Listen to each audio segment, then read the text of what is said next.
Buenos días a todos y a todas, a las personas que nos acompañan aquí en la sede del Colegio de la Frontera Norte en Tijuana, como también a las personas que nos están viendo y escuchando desde la Casa Colef, el Colegio de México y el Instituto de Investigaciones Sociales de la UNAM y la Universidad Iberoamericana en su campus Santa Fe en la Ciudad de México. Vamos a dar inicio a la octava jornada del Seminario Permanente sobre Migración Internacional de su ciclo de la correspondiente al año 2005, que se realiza, tengo que recordarlo, como siempre, bajo el patrocinio del Colegio de la Frontera Norte y el Colegio de México, en colaboración con la Sociedad Mexicana de Demografía y la Organización Sin Fronteras. El día de hoy, como también es usual el formato, el seminario tiene dos presentaciones, la primera a cargo de la profesora Mary Odem y la segunda del profesor Juan Javier Pescador. Vamos a iniciar con la presentación de la profesora Mary Odem, quien viene de la Emory University en Atlanta, en el estado de Georgia, en donde actualmente es profesora asociada en Historia y Estudios de las Mujeres, y que va a presentar el trabajo que tituló Inmigrantes Latinos, Religión y Políticas de Espacio Urbano en Atlanta. Actualmente está trabajando sobre temas relacionados con grupos étnicos e identidad y tiene varias publicaciones sobre temas religiosos, que es parte de lo que la presentación de hoy va a compartir con nosotros. Entonces, Mary, por favor. Buenos días y gracias a Manuel por invitarme al seminario y a Isabel para organizar todo. Y hoy quiero hablar sobre mis investigaciones de la inmigración de los mexicanos y centroamericanos a Atlanta, Georgia, en el sureste de los Estados Unidos. Y durante los últimos 25 años, cientos de miles de personas procedentes de México y América Central han emigrado a Atlanta, Georgia, para encontrar trabajo en las industrias del área. Y la mayoría de los primeros inmigrantes eran del norte de México y trabajaban en Texas y California.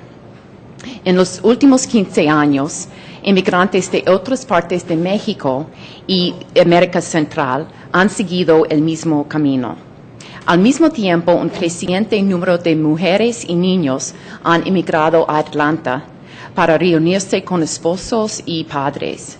Y como resultado, se ha producido una marcada presencia de latinos en las escuelas, las iglesias y barrios de la región de Atlanta. Y por primera vez en la historia de los Estados Unidos, Atlanta y el sudeste del país se han convertido en un destino destacado para trabajadores extranjeros. Y atraídos por los empleos de la construcción, servicios, jardinería y fábricas de procesamiento de pollo, más de 350,000 latinoamericanos viven actualmente en Atlanta. Y según el censo estadounidense, Atlanta ha tenido la tasa de crecimiento más rápida de población hispana de todas las zonas metropolitanas en el país. Los mexicanos forman un 60 a 70% de esta población, mientras que los centroamericanos constituyen el segundo grupo en tamaño. Muchos de los inmigrantes latinos no tienen documentos legales, y un estudio reciente del Instituto Urbano estima que alrededor de un 40% de todos los inmigrantes en Georgia están indocumentados, y es una estimación conservadora. La ciudad de Atlanta presenta distintas oportunidades y desventajas para los mexicanos y centroamericanos que viven y trabajan allá. Y usando la literatura distintos teóricos y geógrafos culturales, quiero enfocarme en particular en la construcción de los espacios sociales en el fenómeno de la inmigración y adaptación en esta ciudad. Henri Lefebvre, uno de los primeros en desarrollar una teoría crítica del espacio específico o del espacio, propone que a lo largo de la historia humana, cada sociedad produce un espacio social específico que satisface sus necesidades de producción económica y social. Y producción social se refiere a las actividades que...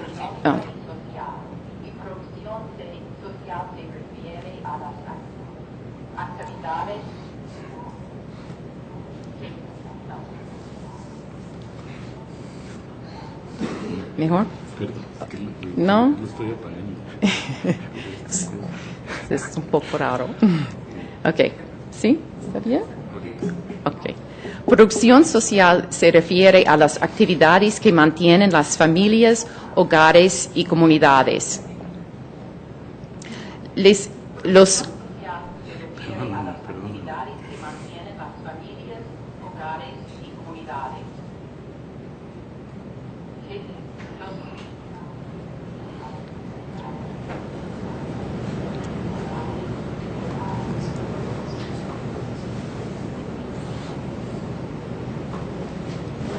Okay. No. Los geógrafos culturales han demostrado que la apropiación del entorno o espacio es esencial para la autonomía de grupos marginados. Tener acceso al espacio físico les permite desarrollar los elementos necesarios para sostener a sus familias y comunidades. Y según la historiadora cultural Dolores Hayden, un método constante para limitar los derechos económicos y políticos de los grupos ha sido restringir la reproducción social a través de distintas limitaciones al espacio físico. De esta manera, la regulación de espacio es una forma importante de limitar los derechos de inmigrantes. Y en esta presentación quiero examinar cómo las autoridades en Atlanta han usado la restricción espacial con los trabajadores latinoamericanos y cómo estos han respondido al control territorial mediante la construcción de espacios alternativos. Una de las primeras zonas con más densidad de población mexicana y latinoamericana en Atlanta fueron los pueblos vecinos de Chambly y Doraville, situados a 20 millas al norte del centro de la ciudad. Y sí, el primero.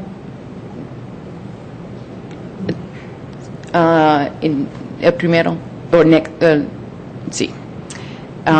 Antes de 1970, estos pueblos eran la residencia de trabajadores blancos empleados en las numerosas fábricas que existían en la zona, como General Motors, Frito-Lay y Kodak y General Electric.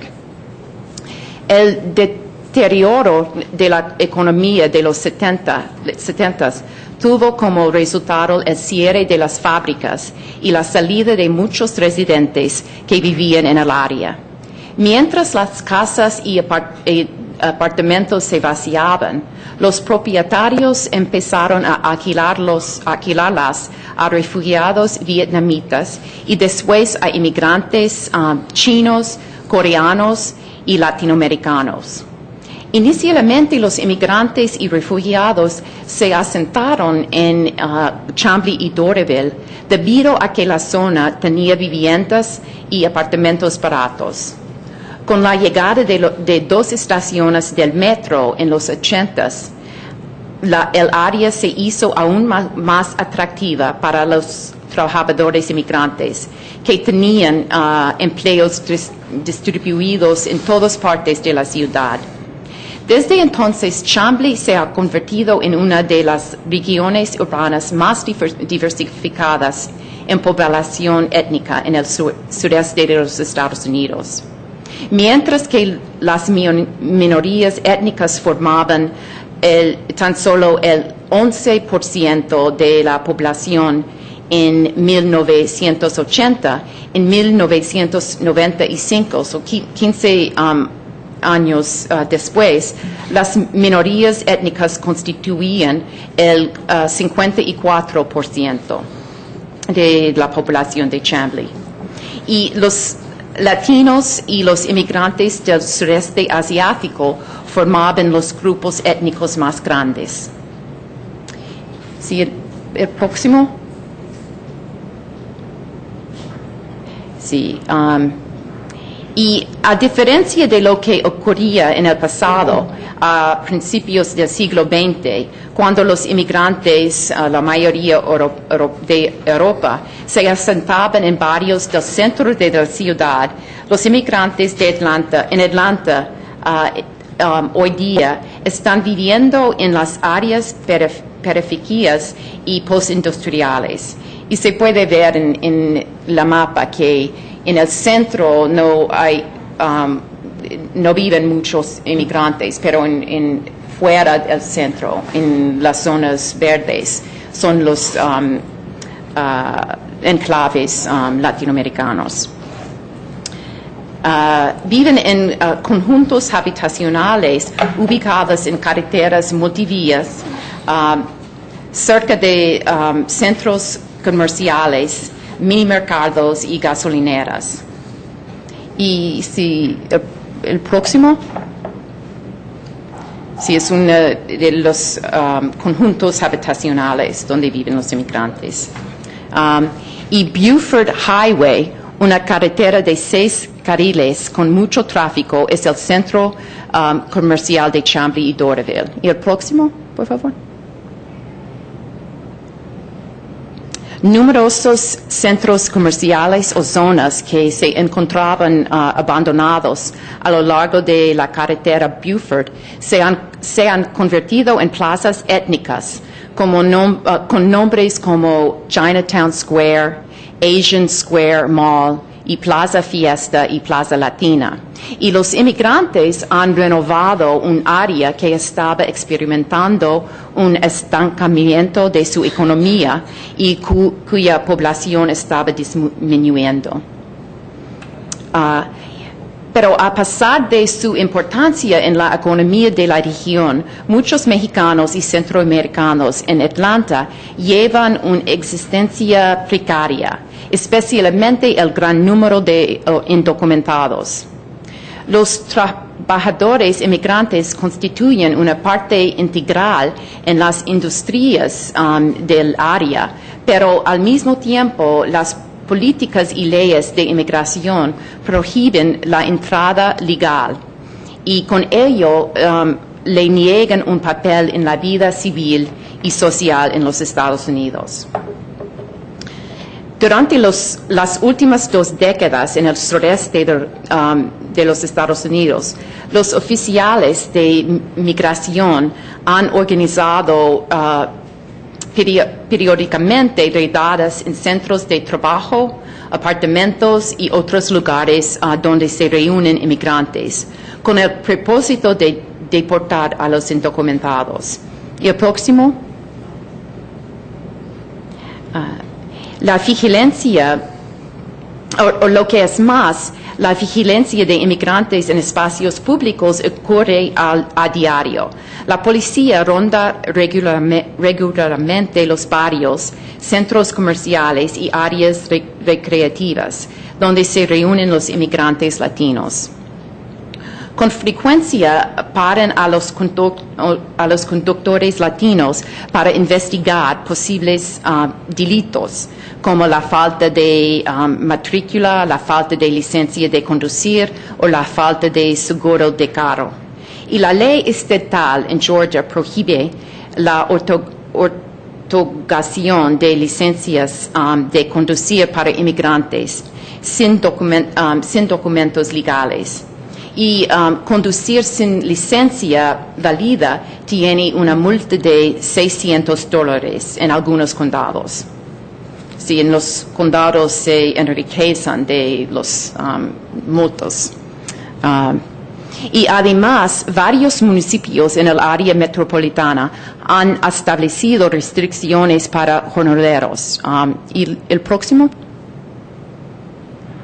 Cada mañana, empezando a las 6:30 o 7, se pueden encontrar en numerosas esquinas de Atlanta grupos de 20 a 50 hombres esperando una oferta de trabajo de patrones locales para empleos como construir casas, pintar paredes, remover desechos o mudar muebles.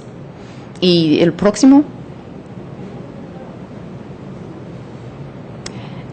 Aunque ellos hacen un trabajo necesario para la economía local, los residentes y comercios les miran con sospecha y se quejan de que estos trabajadores asustan a sus clientes y amenazan la paz y seguridad del barrio.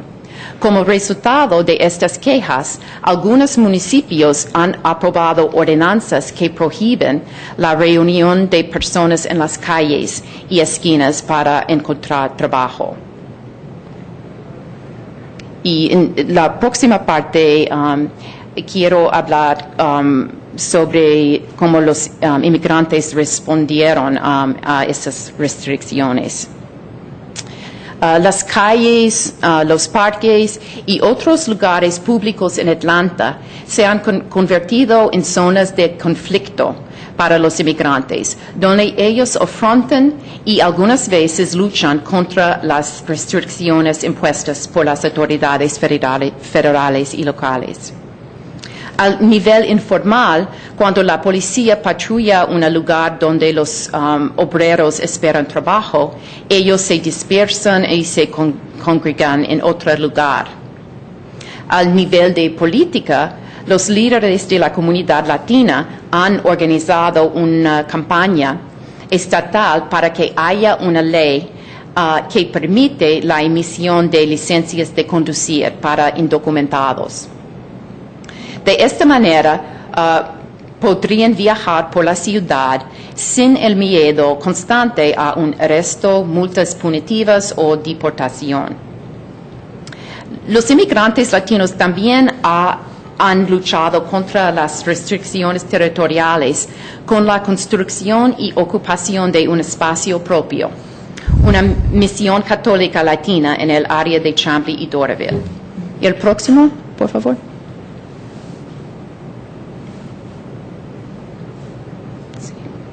Mediante un proceso de negociación y confrontación con la policía, autoridades gubernamentales y la Arquidiócesis Católica de Atlanta, los inmigrantes latinoamericanos han construido un espacio religioso donde pueden practicar su fe en un entorno familiar y agradable y encontrar los elementos materiales, sociales y espirituales para afrontar las dificultades que conlleva la inmigración y adaptación a la sociedad estadounidense.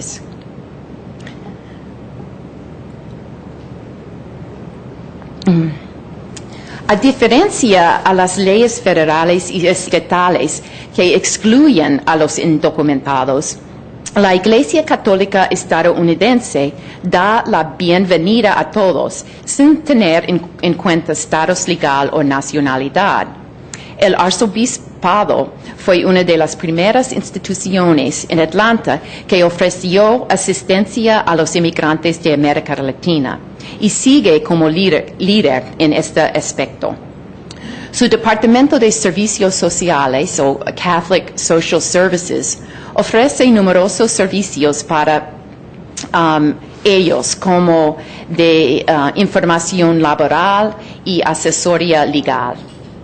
Y la Sociedad de San Vicente de Paul recolecta y distribuye entre los inmigrantes ropa, zapatos, muebles y productos para la casa. Aún así, la Iglesia, tanto la arquidiócesis como las parroquias, ha tenido algunas dificultades en aceptar una población creciente de inmigrantes latinoamericanos. La mayoría de las autoridades y sacerdotes católicos que son euroamericanos en Atlanta apoyaron la incorporación de los inmigrantes en las parroquias existentes. Y las parroquias existentes son de clase media y la mayoría son blancos. Y sin embargo, esta política de incorporación también supone ciertos principios de limitación, tanto territoriales como social. Mientras que las políticas federales y municipales excluyeron a los inmigrantes de los espacios públicos, las autoridades y sacerdotes católicos esperaban que los inmigrantes juntaran a las parroquias existentes y sobre todo conformaron a las tradiciones religiosas de los católicos estadounidenses. Sin embargo, existieron numerosas barreras que dificultaron el plan de integración o incorporación. Muchos inmigrantes no tenían carros, por consiguiente necesitaban caminar o usar transporte público para ir a misa los domingos. Además, pocas iglesias se ubicaban cerca de las rutas de autobuses o el metro. Y si las iglesias están para personas en las afueras que tienen carros. Y las barreras del lenguaje, cultura y clase social también limitaban la participación de los latinoamericanos en las parroquias en Atlanta. Muchos inmigrantes, especialmente los recién llegados, no podían entender o hablar inglés y no se sentían apreciados por los miembros más prósperos de las iglesias suburbanas y euroamericanas. Además, la mayoría de las parroquias católicas no fomentaban las costumbres que tienen los mexicanos y otros católicos latinoamericanos, como son las devociones a santos patrones y las procesiones o celebraciones que tienen lugar fuera de la iglesia en las calles y plazas de los barrios. ¿Y el próximo? Sí, aquí ven una procesión para el Señor de los Milagros de Perú. Por consiguiente, los inmigrantes no se sentían bienvenidos en las parroquias de Atlanta, pero deseaban tener un lugar y una comunidad donde podrían practicar su fe. Y con esta motivación, algunos jóvenes de México en 1988 le pidieron a un sacerdote latinoamericano, el padre Jorge Cristancho de Colombia, a visitar sus departamentos en Chambly y celebrar una misa en español para los mexicanos que vivían allá. Más de 50 personas asistieron a la misa que tuvo lugar en el patio del edificio.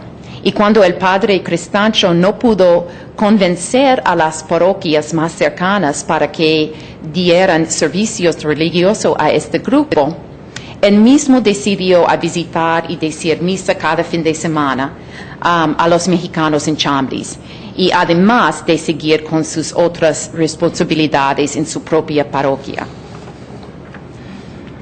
Y el número de los participantes en la misa crecía cada semana y el grupo tuvo que encontrar un lugar más amplio. La propietaria de una tienda en el barrio les ofreció usar el sótano del negocio. ¿Y el próximo? Sí. mercado. Y los inmigrantes usaron este espacio para satisfacer sus necesidades espirituales y y lo convierten en un recinto, este espacio. Este lugar usó también para recolectar y distribuir comida y ropa y sirvió también como un asilo o refugio temporal para los recién llegados. Después de varios meses en este nuevo lugar, el número de personas que asistían a la misa había crecido hasta más de 200 personas. Y cuando los residentes y propietarios de negocios que existían en la zona se quejaron de la gran cantidad de gente que congregaba, el gerente del complejo comercial prohibió las reuniones religiosas en la tienda. En este tiempo, el padre Cristancho intentó otra vez ganar el apoyo de la Iglesia Católica a los inmigrantes y invitó el recién nombrado arzobispo de Atlanta, se llama Eugene Marino, y él era el primer arzobispo afroamericano en los Estados Unidos. Y le invitó a la celebración de la Virgen de Guadalupe que organizaron los mexicanos católicos en Chambly. Y al arzobispo Marino le impresionó tanto el gran número de personas asistentes y la expresión ardiente de su fe, que prometió fondos de la arquidiócesis para la creación de una misión hispánica en el área.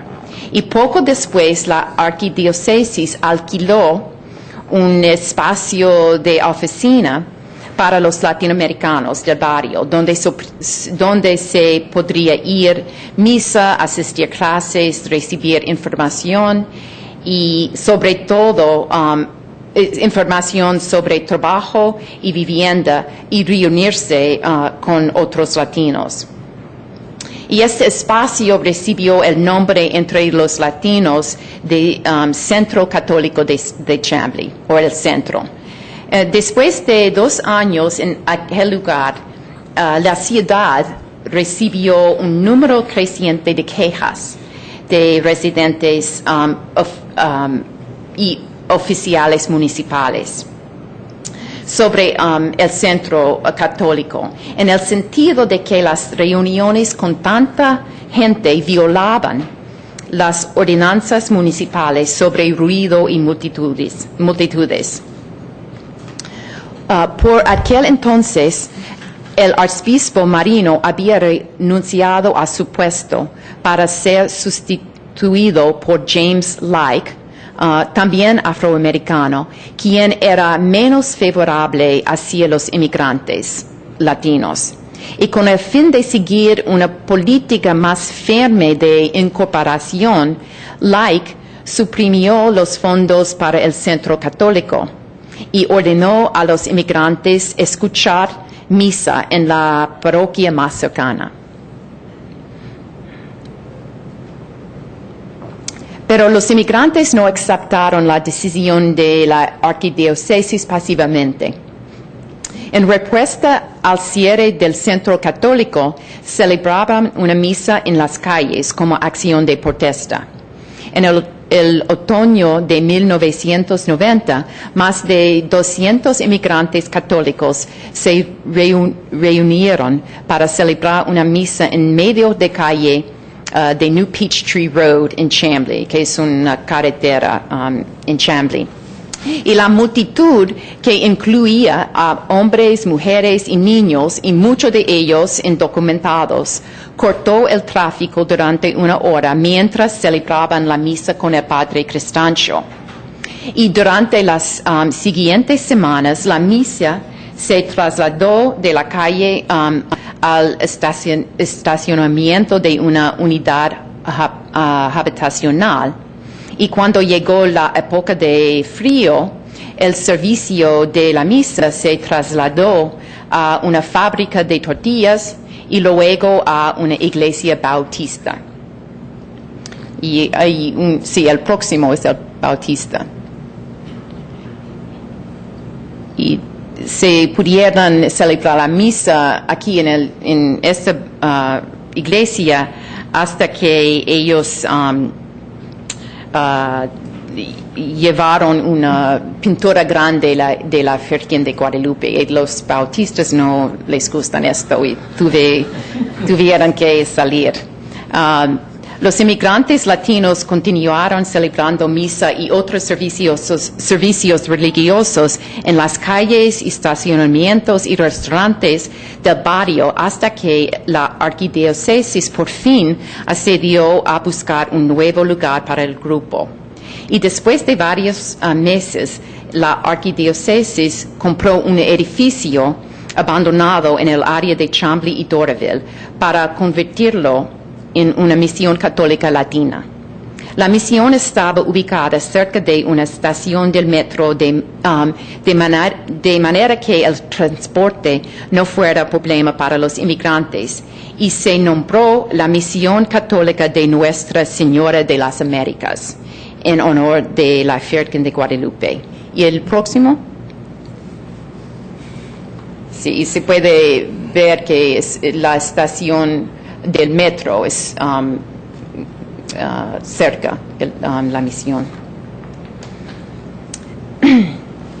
Y la misión católica abrió sus puertas en el otoño de 1992 y desde entonces se convirtió en un centro religioso y comunitario esencial para mexicanos y centroamericanos en Chambly, Doraville y otros pueblos cercanos.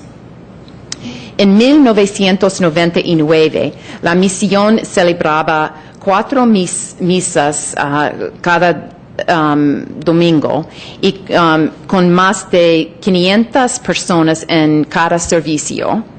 Y eso es más que cada iglesia en el arquidiócesis. Y también cientos de bodas y bautismos para los miembros al año. Contando con 10 personas y la mayoría latinoamericanos y casi 100 voluntarios, la misión también ofrecía clases de inglés, informática, capacitación laboral y también tenía una clínica de salud y de orientación laboral. Y también colectaba ropa y alimentos para los inmigrantes que lo necesitaron. La ocupación de este espacio ha permitido a los inmigrantes desarrollar recursos colectivos para apoyar a sus comunidades y sobrevivir a la discriminación, a dificultades económicas y a la marginalidad legal que enfrentan en los Estados Unidos. Además, para los trabajadores de México y América Central, la misión ofrece un lugar donde pueden reunirse sin levantar las sospechas de la policía. ¿Y el próximo? Mientras las autoridades estadounidenses perciben a los jóvenes latinos como delincuentes potenciales, la gente en la misión les abre las puertas y les aprecian como hombres responsables que trabajan mucho para apoyar a sus familias. Además, la participación en la misión les ayuda a integrarse en la vida social y cívica de los Estados Unidos. Desde el principio, la misión ha ofrecido clases de inglés gratis, que es uno de los servicios más populares entre los parroquianos. Otras actividades facilitan la integración de los inmigrantes en la sociedad estadounidense, como clases de manejo y computación, entre otras. Y tan importante como lo anterior son las posibilidades de participación política que los inmigrantes encuentran en la misión. han participado en campañas de petición para expresar sus opiniones sobre varias políticas de inmigración. Muchos organizaron una campaña para apoyar una propuesta en la Cámara Legislativa de Georgia para permitir licencias de conducir a los indocumentados. En otra ocasión, en julio de 1999, más de 900 personas de la misión firmaron una petición que protestaba contra la detención de 64 jornaleros en Atlanta, en una redada de las autoridades de inmigración. Excluido de los medios normales de participación política en los Estados Unidos, los inmigrantes usan la misión como un espacio público alternativo para participar en las discusiones políticas sobre cuestiones que afectan a sus vidas. Y al mismo tiempo que la misión facilita la incorporación de los latinoamericanos en los Estados Unidos, también fomenta conexiones con sus comunidades y países de origen. Ellos usan la misión para mantener enlaces con sus países a través de la práctica de tradiciones y costumbres religiosos. Las otras parroquias católicas en Atlanta han mirado con desaprobación las diversas devociones que tienen los mexicanos y otros latinoamericanos y se han opuesto a la exhibición de imágenes de algunos santos patrones en las iglesias. Los sacerdotes explican que estas son devociones privadas y no parroquiales. La misión, por contraste, acepta la exhibición y celebración de todos los santos latinoamericanos. Una capilla pequeña dentro de la misión contiene estatuas y pinturas de por lo menos 10 santos patrones diferentes que fueron donados a la misión por los inmigrantes de varias regiones y países de América Latina, y se incluye imágenes de la Virgen de Guadalupe y Nuestra Señora de San Juan de los Lagos, Nuestra Señora de la Paz de El Salvador y Nuestra Señora de Suyapa de Honduras. Y el próximo, por favor. Y si es la capilla. Y el próximo. Y si es Nuestra Señora de Suyapa. Y Nuestra Señora de Altagracia de la República Dominicana y el Señor de los Milagros de Perú. Y la devoción más grande de los inmigrantes en Chambly es la veneración a la Virgen de Guadalupe. Y el próximo. Y aquí es esto fue pintado de un miembro de la misión.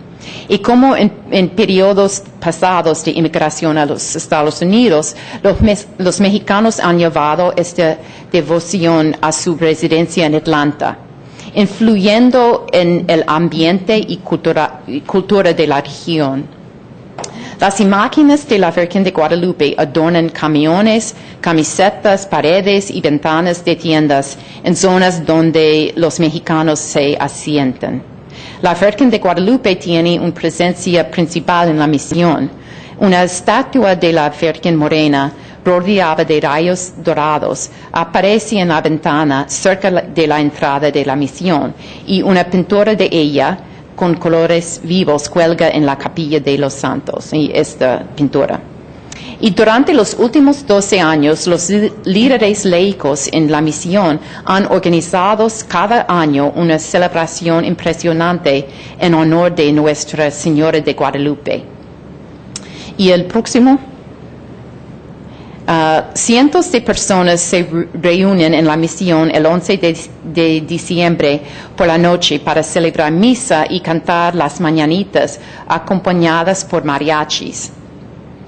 La mañana siguiente, una procesión con camiones decorados, uno llevando la pintura de Guadalupe, sale de la misión y va por la calle Shallowford Road, enfrente de la misión, pasando por delante de las unidades residenciales, tiendas y gasolineras del barrio. Y la procesión marca una presencia mexicana en Latinoamericana en el área metropolitana de Atlanta. Y es irónico que la policía pare el tráfico para permitir a los participantes, incluyendo numerosos indocumentados, caminar por en medio de las calles, cuando lo normal es que los inmigrantes sean tratados con hostilidad por las autoridades. Y en conclusión, en la creación de la misión católica, los inmigrantes han desarrollado nuevas formas para contrarrestar las limitaciones espaciales y políticas eclesiásticas del arzobispo y nuevas formas para desafiar las restricciones legales de las políticas migratorias de los gobiernos federal, estatal y local.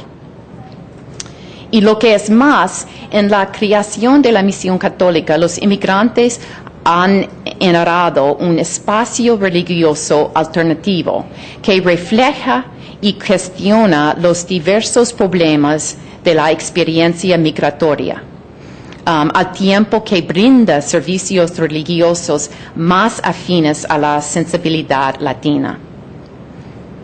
Este nuevo espacio permite, a su vez, el acceso a recursos sociales. Un momento, yo creo que hay otra diapositiva. Sí. Okay. Este nuevo espacio, this is el procesión de la Virgen de Guadalupe. Este nuevo espacio permite, a su vez, el acceso a recursos sociales en apoyo a la comunidad inmigrante y facilita el funcionamiento de redes de comunicación con sus comunidades de origen. La relevancia social de dicho nuevo espacio solo se puede comprender en relación a la especialmente vulnerable posición de inmigrantes indocumentados, donde las instituciones o en el área donde las instituciones a través de leyes, políticas y prácticas limitan sus derechos políticos y restringen sus espacios sociales. Y la comunidad inmigrante, ante las presentes circunstancias dictadas por los gobiernos federal y local en Estados Unidos, se verá obligada a continuar la creación de nuevos espacios sociales como la misión católica para asegurar su supervivencia y prosperidad. Y es todo. Gracias.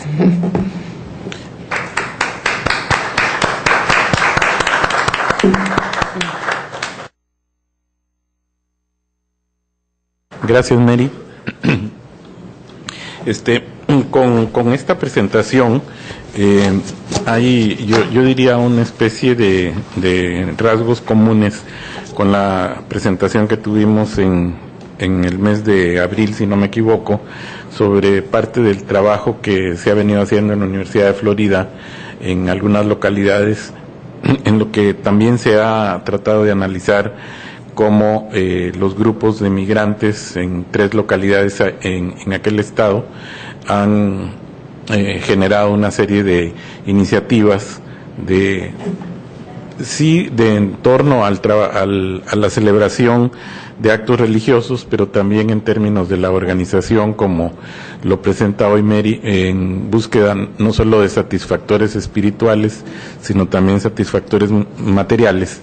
Este proceso de gestión y en cierta forma de apropiación de espacios públicos ante la constante política restriccionista tanto de las autoridades federales como locales de Estados Unidos.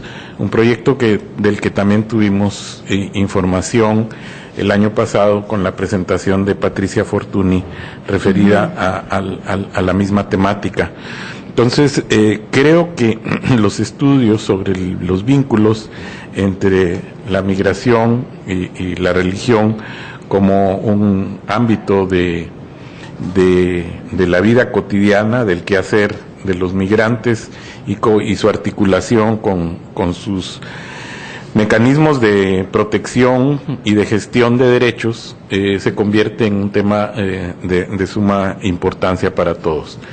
En ese sentido, nos parece pues que las presentaciones que hoy escuchamos ya la de Mary y posteriormente vamos a escuchar la de Javier Pescador, giran en torno a la importancia que esta dimensión, a veces no considerada, sobre todo por parte de muchas políticas referidas al fenómeno migratorio o a los procesos migratorios, descartan la relevancia que tiene esta dimensión o estas dimensiones de las poblaciones migrantes y cómo encuentran sobre todo mecanismos de protección como los que están generando en este caso las diócesis y arquidiócesis de algunas ciudades. Hecho, digamos, esta reflexión inicial, yo quiero invitar entonces a las personas que nos están escuchando. Quiero subrayar también mi agradecimiento a Mary por su precisión con el tiempo que habíamos previsto. Olvidé mencionar que el formato consiste en un espacio de 45 minutos para la presentación de la ponencia y ahora daríamos paso a un espacio de preguntas, comentarios de parte de los asistentes al seminario. Primero le damos la oportunidad a las salas remotas. Empezaríamos, no sé cómo está la calidad de la transmisión y el sonido. No sé si podemos empezar con la Casa Colef, en donde veo que está Pedro Álvarez y alguien más, y les recordaría si se pueden presentar, por favor, cuando intervengan. Muchas gracias, Manuel Ángel. Soy Pedro Álvarez, de Cáritas Ciudad de México, y yo tengo tres preguntas para Mary. La primera es si se observa algún cambio de actitud en las autoridades migratorias o hacia el endurecimiento de aplicar la política migratoria o hacia ampliar la tolerancia, dado que es evidente que los mexicanos han conquistado muchos espacios físicos. En segundo lugar, me gustaría saber si tiene algún comentario sobre si ha habido un cambio en la religiosidad de los estadounidenses imbuidos, metidos en este medio, frente a la intensa devoción de los mexicanos. Como en otras ciudades de migrantes, a veces la religiosidad de los residentes de ese lugar, de los nativos, ha tenido un cambio por el aumento y la vehemencia de la religiosidad de los mexicanos. Y por último, si hay datos de que existe alguna relación entre la nueva clase de empresarios mexicanos de segunda o tercera generación, que son prósperos en Dalton, ahí mismo en Gainesville, sí, y han apoyado esta relación con los nuevos migrantes indocumentados. Si ha habido vínculos entre estos dos tipos de mexicanos, o de ascendencia mexicana y de nuevos migrantes. Ok. ¿Y podría responder en inglés? ¿Sí? Ok, porque es mi primera presentación en español. Okay. Gracias. Sí. Voy a empezar con la tercera pregunta sobre las relaciones entre indocumentados y empresarios o la segunda generación. Yes, I think there are, in some ways, that I don't think the community itself, of immigrants, the Latino community, divides itself into undocumented and documented. It's one community and they're mixed. And whether it's Mexican or Guatemalan or Central American, they're mixed communities, even with families. Some people are documented and some people aren't. So they don't make those divisions in the way that the U.S. law does, or the way that American citizens might between legal and illegal. And so they're definitely, I think, work together in many ways. And even in the Misión Católica, it's located in an area where new immigrants come, that has mostly apartments. And often when immigrants improve their lifestyle, or when they make better money, they move out of that area into places and might buy a small house. But people still come from, not from areas, even once they've moved away, they'll return to the Misión. So there are different groups. There are people that are from the middle class, more middle class people who come there and help out and work in the various kind of programs that they have in the Misión. So that's, certainly the churches are one place where those different groups, the Misión is one, but there are other churches that are now catering more, that have more Latinos. And that's definitely one place where those, where undocumented, the recently arrived, and more prosperous immigrants or Latinos come together and work together. There are other areas too, like there's a Latin American center, or Latin American Association, which again is a place where there are a lot of programs that undocumented are included. And a lot of services that the United States, that the governments might provide, distinguish between legal and illegal, but the Latin American Association does not make that distinction. And then there's a grupo, se llama Líderes Comunitarias, and that group meets, I think that's sponsored, or at least helped by the Mexican consulate, and they meet twice a month, and they do a lot of work. They're a group that's behind the campaign to get driver's license, and that also definitely includes, probably most of the leaders are legal, and but some of them are not, are still first generation, but they definitely are doing work that's including both, both groups. And then, y si la segunda, ¿podría repetir el primero? Si la actitud de las autoridades ha cambiado a endurecimiento o a tolerancia con el ganar el espacio físico en las calles.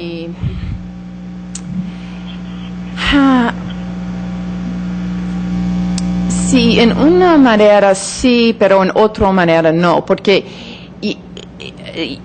in Atlanta, the sentiment against immigrants, the anti-immigrant sentiment and kind of more political movement is growing, and it's becoming more vocal. And there are some pretty,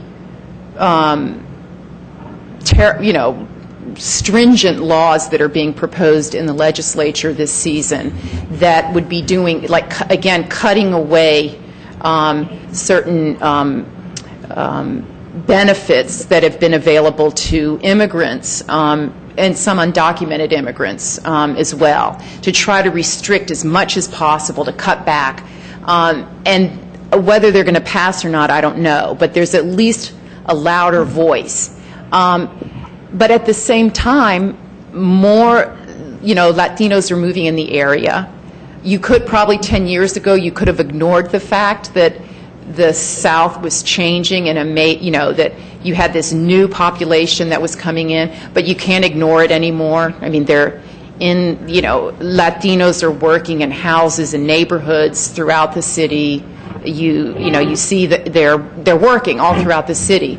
So you can't ignore it. And I think people, they often, employers appreciate the work that they do, and they're there's some ways, I don't want to say that it's all this one hostile reaction.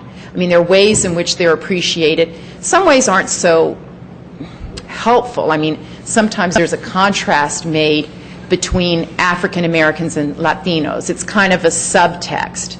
But they, when they say these Latinos are good workers, they show up at work, they're responsible, the sort of subtext is in contrast to African Americans. But in any case, there's some awareness about, how that they're important. So I guess you have those two things happening at once.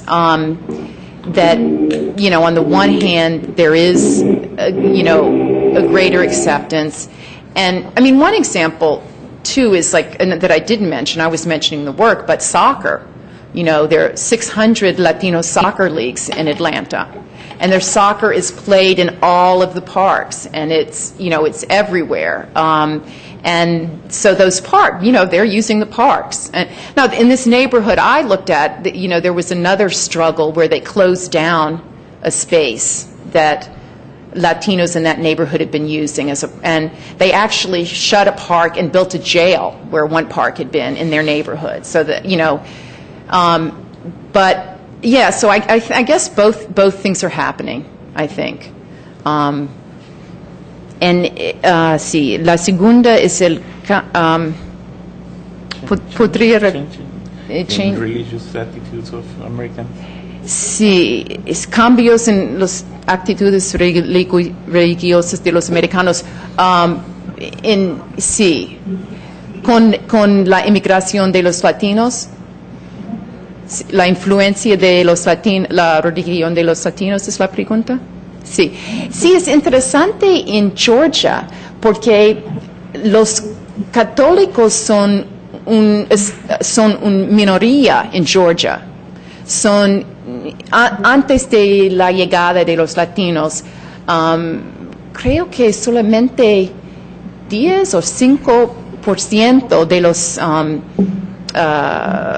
personas residentes en Georgia eran católicas. En el sureste es una región protestante, muy protestante. Y ahora los latinos, hay más católicos latinos en Georgia que católicos blancos. Pero no se puede verlo cuando leen los periódicos católicos. Parece blancos. But the future is with Latino Catholics. The Catholic Church in the South will be, predominantly a Latino Catholic Church, and I think it's inevitable that los costumbres mexicanos y latinoamericanos va a influir la religión católica en los Estados Unidos. That's a good thing. I mean, the Catholic el catolicismo mexicano es más interesante, más rica que el catolicismo norteamericano. Pero sí, it will be a struggle, though. It's not going to happen easily. There's going to be a struggle. There's still política central todavía es incorporación en parroquias existentes, y ellos han cambiado, con tiempo han cambiado. Muchos de ellos tienen una misa en español, ofrecen una misa en español. Pero en algunos casos es todo lo que hacen, una misa en español. Y es como los latinos son ciudadanos segunda clase en la iglesia. Pero sí, yo creo que el futuro, the future belongs to los católicos latinos en el sur. ¿Alguna otra pregunta en Casa Colev? Yo soy Marco Lara Clar, soy periodista y estoy aquí porque estoy preparando un libro sobre maras y pandillas. y me interesa saber si, más allá del componente racista de que se vea a los latinoamericanos, los inmigrantes latinoamericanos como delincuentes potenciales, si hay una aportación identificada de delincuencia juvenil latina en la zona, por una parte, y si esta misión católica tiene en una parte un sentido de integración familiar que inhiba el pandillerismo, que inhiba la delincuencia juvenil, o si tiene también alguna vertiente de rehabilitación para fenómenos de pandillerismo. Sí, la misión ayuda con la delincuencia. Sí. Ajá. Sí. Creo que yo, pero no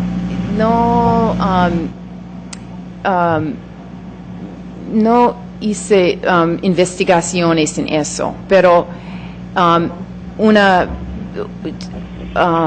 meta grande de la misión y la gente que trabajan allá es tener programas para la juventud. Y tienen clases para la juventud, tiene deportes para los jóvenes y tiene clases y coros, una cosa importante. Y yo creo que sí, porque como ha dicho, sí, that authorities tend to view young Latino men on the streets, as I said, as potential criminals, and in some ways that can encourage them in that direction. But they really have a place where they are where they're welcomed and where they're engaged in different kinds of activities and different kinds of programs. That alone is not going to be enough, and there's still a very high dropout rate of Latino youth in the high schools in Georgia. I think Georgia has one of the highest in the country. ¿Y cómo se dice en español dropout? ¿Deserción? Deserción escolar. Pero sí, iglesias y instituciones como la misión que promueve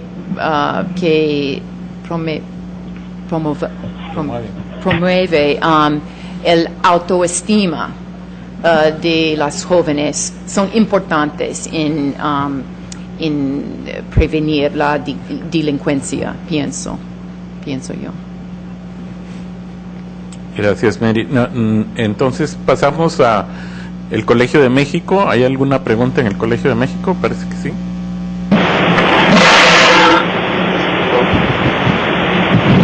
Sí, hay una pregunta. Adelante. Hola, ¿qué tal? Soy Marta García. Mari, te felicito por tu trabajo, me gusta mucho. Y solo tengo dos preguntas. Generalmente en este tipo de procesos de recuperación de espacios en concentraciones de migrantes, se ha documentado también el papel de la prensa, de los medios de comunicación. Yo quiero saber, en tu caso, en tu estudio, ¿cuál fue la reacción de los medios locales frente a este proceso de recuperación de espacio, del espacio del que nos hablas? Y una segunda pregunta tiene que ver con el tipo de reacción que tuvieron los residentes. Ya mencionaste algo, pero me gustaría saber un poco más hacia dónde se dirigieron estas manifestaciones de protesta de los residentes por las manifestaciones religiosas en la calle. O sea, es decir, estas procesiones y manifestaciones fuera de los templos. ¿Cuál fue la respuesta, la reacción de los residentes sobre estas expresiones religiosas, que para nada tienen que ver con sus tradiciones, ¿no? Gracias. Gracias. Y la reacción de los residentes y también los media, en la reacción de la media o papel de la sí.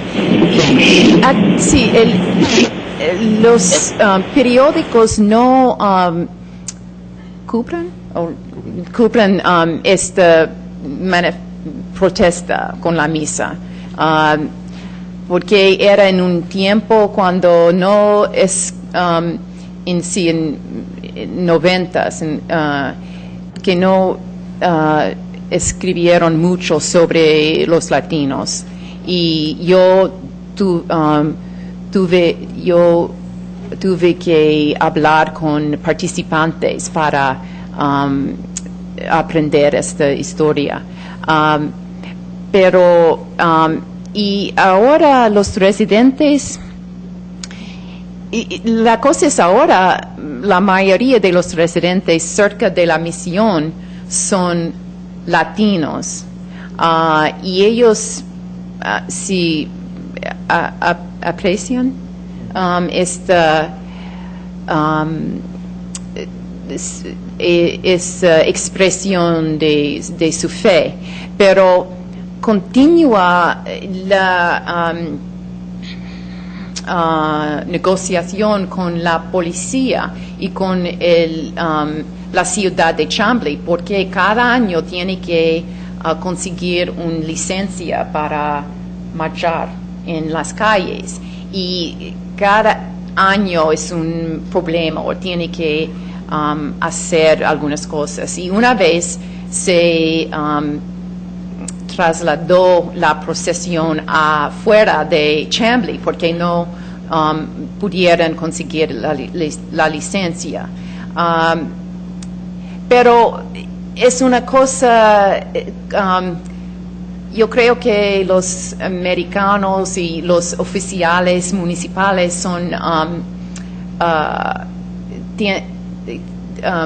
ambivalentes porque es una expresión de fe, de religión, y los estadounidenses, especialmente en el sur, son muy religiosos. No son católicos, pero aprecian la religión, y por eso es una cosa que les pueden aceptar más que otras cosas. Y sí, y ahora los medios, los periódicos escriben mucho sobre inmigrantes. No casi cada día, pero casi cada semana hay un artículo sobre inmigrantes. Y sí, yo pienso que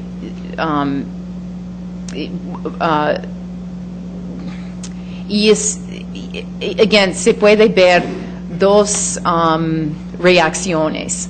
Hay artículos en favor y que apoyan y aprecian los inmigrantes y su trabajo, pero también hay artículos y también especialmente hay cartas a, ¿cómo se dice?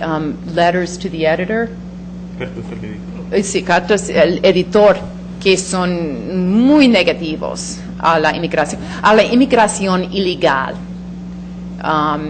indocumentado. Y sí, la cosa es que ellos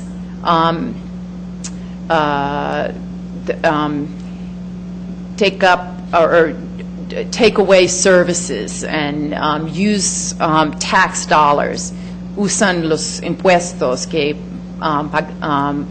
pagan los norteamericanos en la región. ¿Alguna otra pregunta en el Colegio de México? Otra pregunta. Bueno, actualmente frente a un gobierno ¿Te americano... puedes presentar, por favor? ¿Perdón? Ok, sí, perdón. Mi nombre es Miguel Salamanca, soy estudiante. Actualmente vivimos frente a un gobierno norteamericano que se retrae un poco ante el mundo para poder como establecer ese imperio de hogar. Bueno, actualmente incluso ya digamos que la fuerza del migrante ya es incluso parte de las campañas, ¿no? Como se vio en estas últimas elecciones. Pero, sin embargo, mi pregunta era, frente a este gobierno que ya es como más de nuevo vamos a recuperar nuestra casa, ¿cómo se ha reaccionado la comunidad de Georgia, o sea, frente a los migrantes, tanto en el punto político que ellos dan, si realmente están siendo parte de todo el ajetreo político o nada más son como una minoría que se está quejando para obtener un poco de derechos? Esa es la pregunta.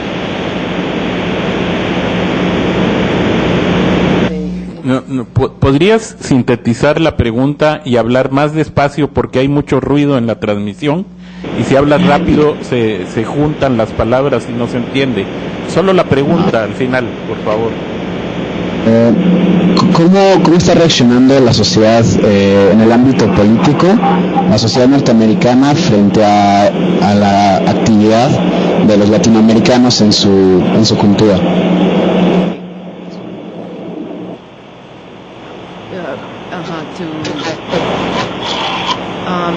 Antes los inmigrantes, ¿qué parte de los inmigrantes? ¿De los indocumentados o de...? No, frente a, o sea, digamos que a la etnia latinoamericana en la participación política.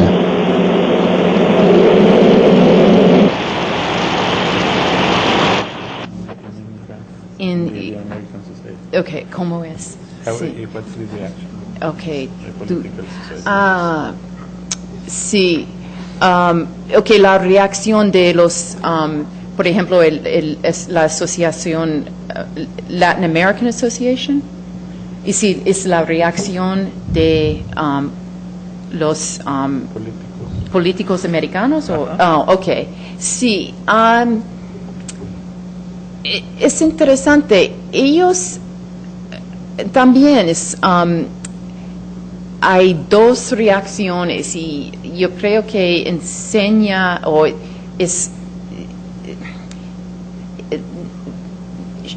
shows the hypocritical política hipocrítica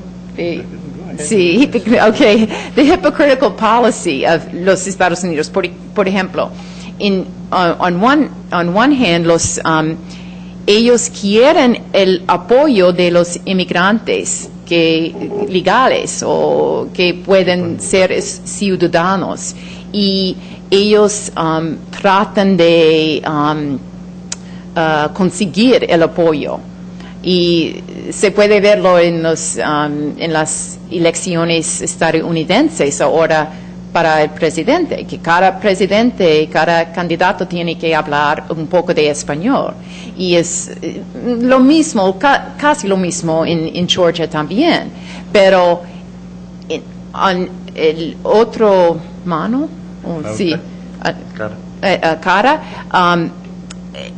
muchos políticos, algunos políticos usan la ilegalidad como un punto para, se usan inmigrantes como scapegoats para conseguir apoyo.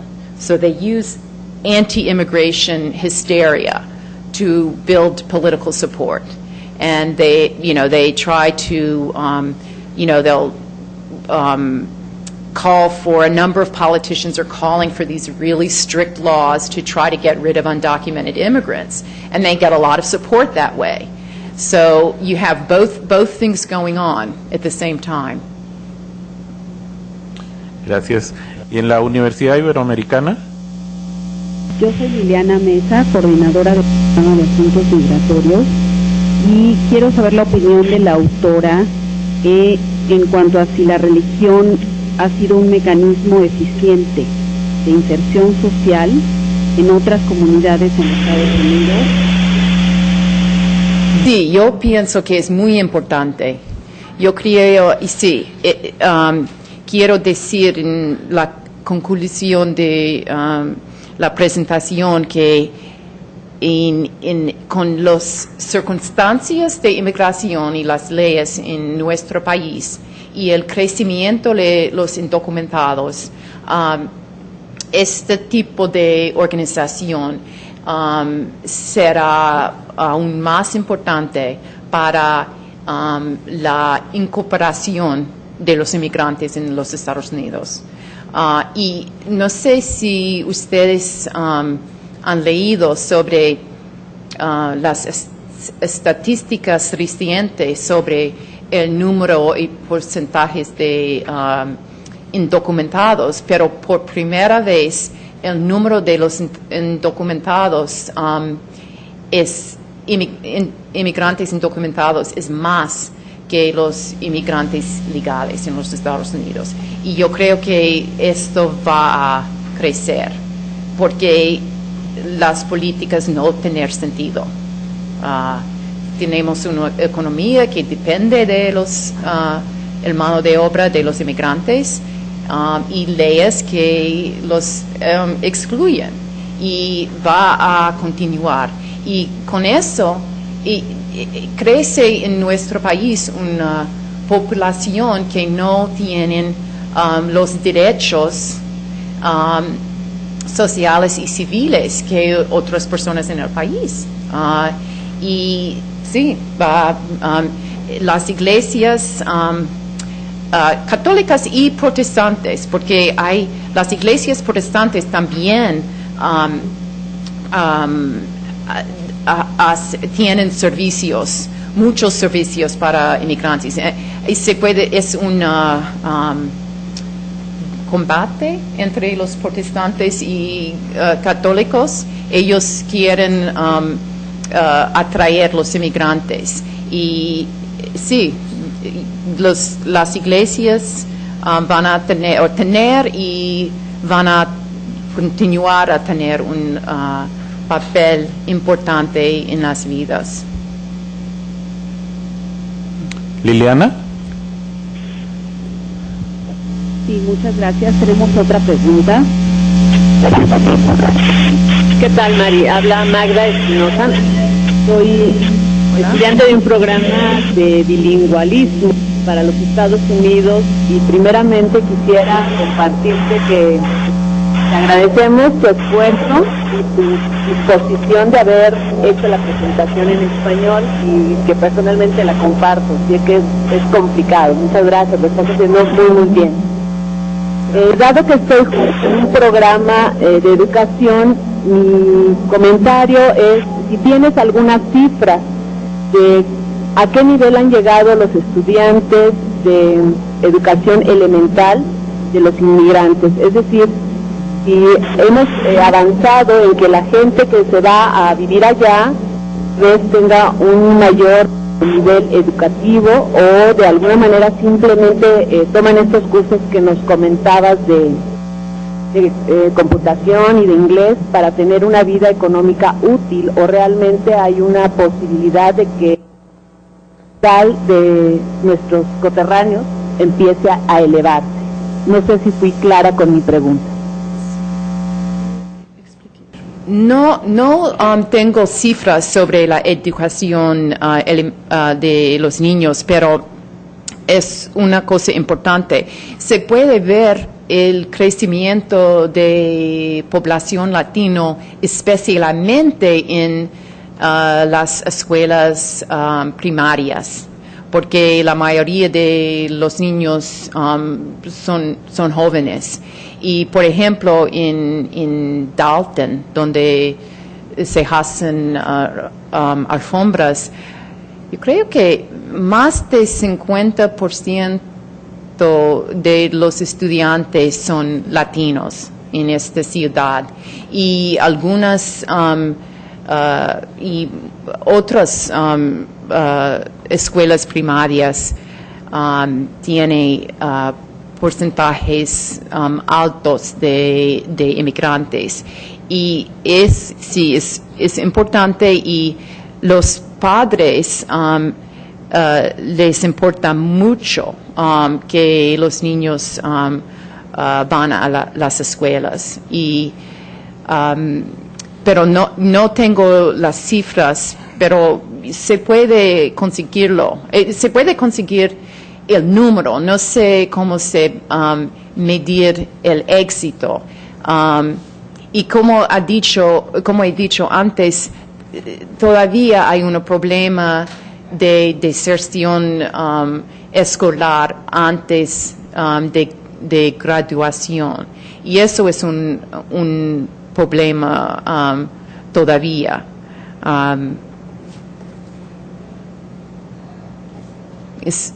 Yo no sé si yo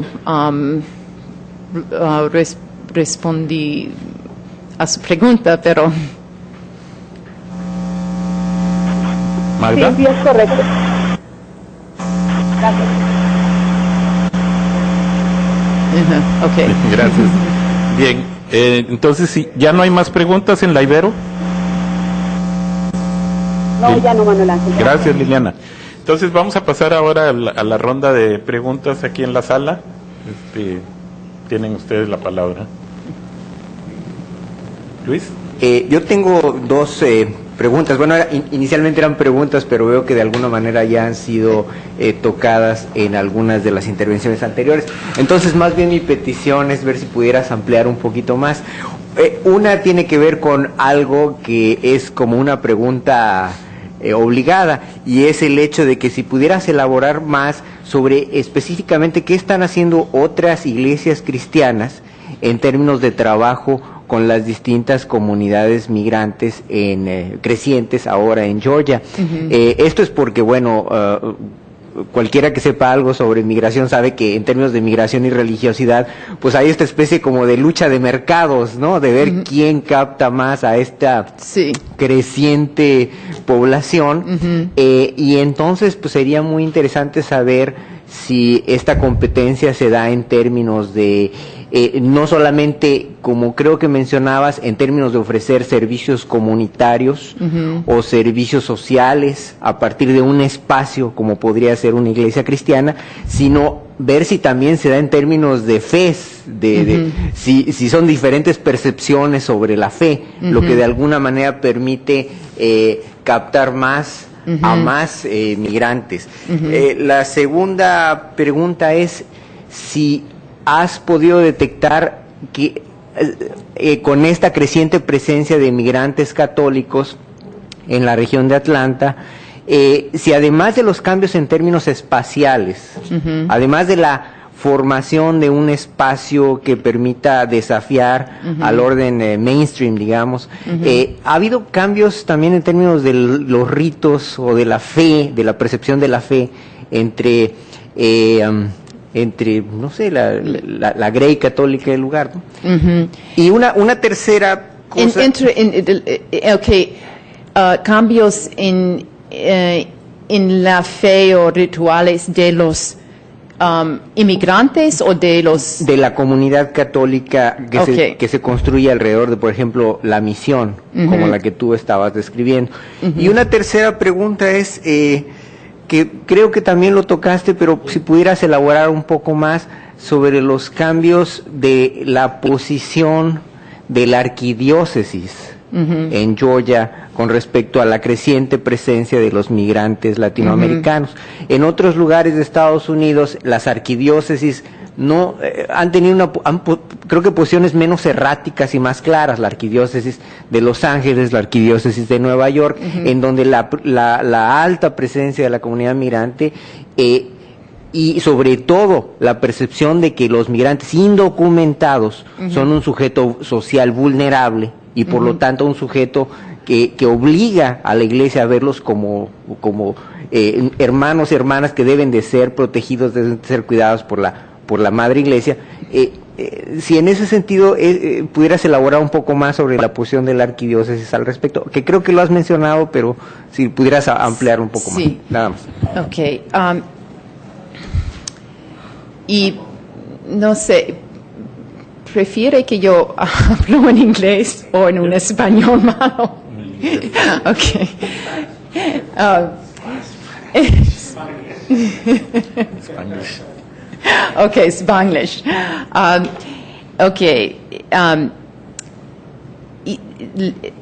La tercera pregunta. Yeah, the archdiocese in Atlanta has changed, and it is there. There definitely. I mean, there's now a Hispanic division. Actually, I'm going to pick up something because I have. I actually have an article which I could send you a copy of that talks about the changes that the Archdiocese is making. Now, one thing about the South that was slower than a place like California or Texas or New York is for the first time it's getting a Latino population. It doesn't have a history of immigration. So it has not dealt with a diverse population of Catholics. It has a small black Catholic population. And it's interesting to look at what happened with the black population because initially, because of racial discrimination and segregation, blacks were separated and were not allowed in white parishes or white Catholic schools, but had their own schools. When with the end of segregation, when segregation ended in the 60s and 70s, the Catholic Church followed. It did not go ahead. It followed and integrated its schools and churches. But the way it did it, the way it integrated, upset many African American Catholics because it meant closing African American schools and churches and making them enter white schools and churches. So it was closing down institutions that were important among black Catholics. And so a similar thing, so integración they say in English it's integration. That's the policy that the church promotes. And that has a positive sound because that's what, it's ending segregation. It's integrating everybody into one, family. But in this case, it looks more like assimilation. That is, you become like we are. You can come in to our church, but you have to be just like us. So en el caso de los latinos, tiene que hablar inglés o rezar como nosotros. Y they don't, and again, were first uncomfortable with the devotions. But that is changing because it's had to, and the church has become, is beginning, it now has many more Spanish masses. It brings in more Spanish-speaking priests and nuns, and it's offering more services in Spanish. It's allowing the Guadalupe devociones in all of the, you have Guadalupe celebración, fiestas de Guadalupe in muchos iglesias, parroquias in el estado de Georgia. So it's definitely changing, but it's still a struggle. I mean, it's still committed to this policy of integration. And so, and you do have, and I want to say that there are a number of very progressive priests and nuns who are Euro-American, who are white, who are very supportive of the Latinos and who, support them and encourage and support creating these centers in centros católicos. So there's a good handful that support them a lot, but still I would say the hierarchy is still committed to this integration policy, and that often means that Latinos are second-class citizens in the parroquias. Then you would also asked a question about the competencia entre los protestantes y católicos. And that's exactly right. You just call it a competition because they're competing. They have these new souls that are coming into the state, and they're competing for them. And in fact, one of the reasons that the Catholic Church has to become more responsive, has to open up more to the Latinos, is because those Protestants are there pulling them in. And for the Protestants, this is like a field day. They have all these new people coming in that they can bring into their churches. And I bet, I don't have figures on this, but I bet you will see, because there's so many more Protestant churches, probably in the South, you're going to have more conversions to Protestantism. That happens in the United States in general. I think that with migration, not a huge amount, but there's some version to Protestantism. I think that's going to happen more in the South, because there are lots of small churches and that are working real hard. And what do they provide? You're right. They provide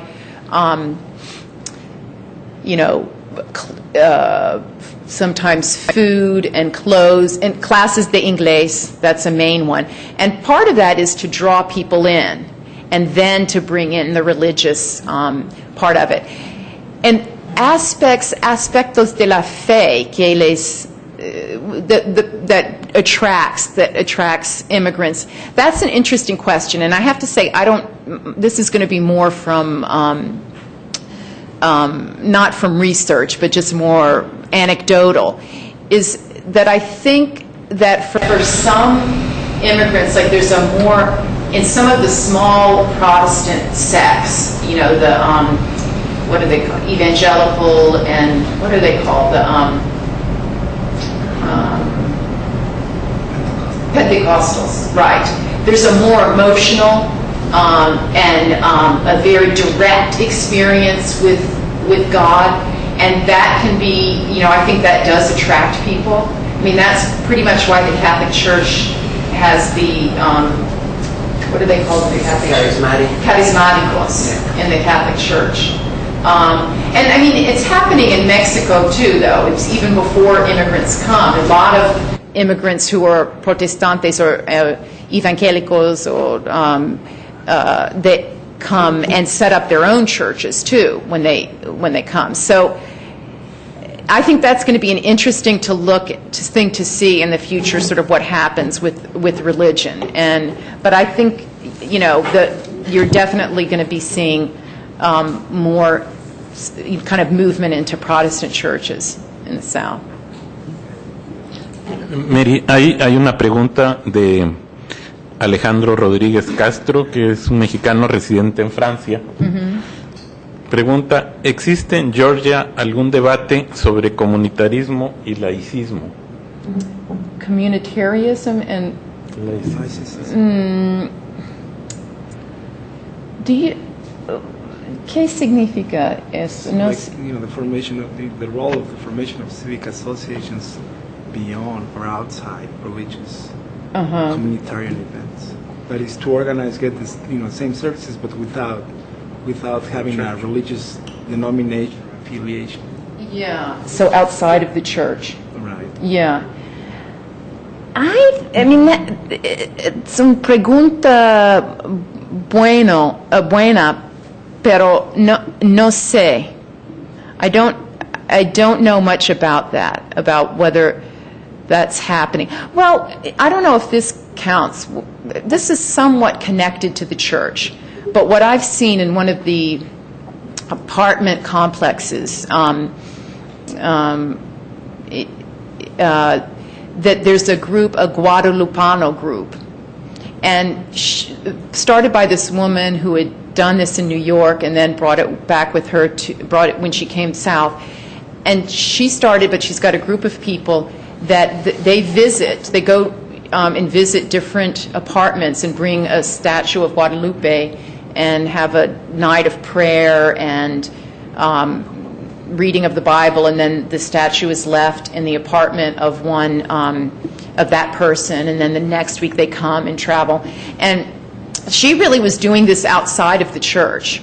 I think she eventually did told the priest about it and sort of got his blessing, but it was really lay people that were, doing this on their own and bringing this Guadalupano devotion in in these apartments and trying to reach out to a lot of young single men who are on their own, and to try to give them some religious contact with people who might not go to church. So that I've seen, and I would imagine that is happening. But I haven't, I haven't actually done specific research on that myself. Gracias, Mary. Germán. Gracias. Germán Vega, de aquí de Two questions. Una es, y bueno, perdón por la pregunta, ¿no?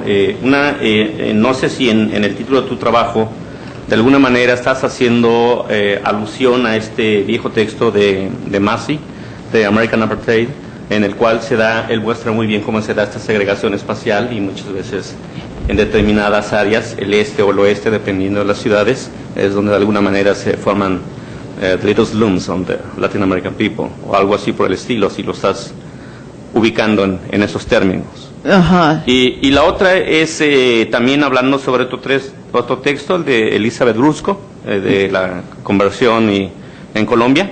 Uh-huh. Hay una cosa que se me hace muy interesante del estudio de Brusco, es en el sentido de que muestra cómo con la conversión también se dan cambios en términos de las relaciones de género. Y Uh-huh. ella llega a la conclusión de que los hombres se vuelven un poco más participativos, se reducen los niveles de violencia, se reducen los niveles de alcoholismo. Sí. Sin embargo, dice que en el principio, digamos, en el fondo, se sigue manteniendo toda esta visión patriarcal, dado que los hombres son los representantes de Dios en la tierra. Por lo tanto, siguen manteniendo muchas de las decisiones, y el sistema patriarcal se sigue o los hombres siguen beneficiando de ese sistema. Y finalmente también toda la literatura sobre género y migración muestran cambios en las relaciones de género, y yo no sé qué tanto, sobre todo abrazados por una legislación que de alguna manera les protege más, el acceso a 911, pero sobre todo me gustaría saber si la Iglesia también, mencionabas el caso de algunos sectores de la Iglesia bastante más liberales, de alguna manera también estaban coadyuvando o ayudando a generar relaciones más igualitarias entre hombres y mujeres en una región tradicionalmente muy conservadora, muy racista, que es el sur de los Estados Unidos. Sí, ¿el religión católica? En ambas. En ambas, sí. Gracias. No, todavía no he leído el trabajo de Brusco, pero quiero leerlo. Y dice ella que personas se convierten a protestante porque, o para las mujeres porque it encourages more respectful behavior, más que la Iglesia Católica, o sí. Okay. Sí. No sé. Well, it's the case of the rural area of Colombia. I don't know, in the United States could be different. Yeah. It's yeah. No, see, I find that a very interesting argument, and I think there's probably really something there to look at what's happening. I have a little, I guess, just from what I know about los evangélicos y, what the sort of views about gender are, just makes me want to react against that argument. But that may be, but I kind of see, even if it's in a patriarchal way, if husbands are coming home, if husbands are, earning money, are taking care of their children, or not going out with other women, that could be advantageous to some women. And again, I haven't done research on that here, but I think that's a very interesting question to see what happens. Now, there's something else I want to bring about that, but when you were saying about cambios in género, or papeles de género, a lot of scholars have found, this is separate from religion, is that women do tend to gain more authority, more power, more equality in the relationship with gender. And there was one of my friends who did research with Mexican immigrants to Atlanta, not exactly on this issue, but it came up, and the way the husbands view this is, what was it? She titled one article, En el Norte la Mujer Manda. Jennifer Hirsch.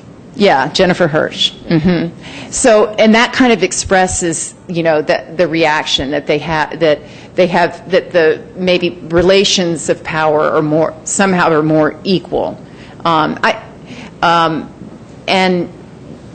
that, that's a big discussion that we could get into. But I think that that's what a lot of the literature tends to show. And we'd have to talk out what that means, because I don't think it's a simple, easy change. One thing that I do know about is that the laws against domestic violence here, there's been a movement, a kind of active movement to raise awareness about that, so that the police do, when women call the police, they do come in, and there is people will be arrested, and husbands taken away if they call. And so that's been an area I think that people have reacted to. So those are good questions about género and what these different religions mean and how that might affect conversion. That I don't have the answers to, but I think they're good questions to raise. One thing that I do know, and this is on a different subject, about differences between Protestantes and Catholics, is and I've seen this with research I've done among Maya immigrants from Guatemala, indígenas, that the Protestant religion, the people who were converted and who are going to these small evangelical churches, there really is an effort to kind of separate them from the culture, traditional culture.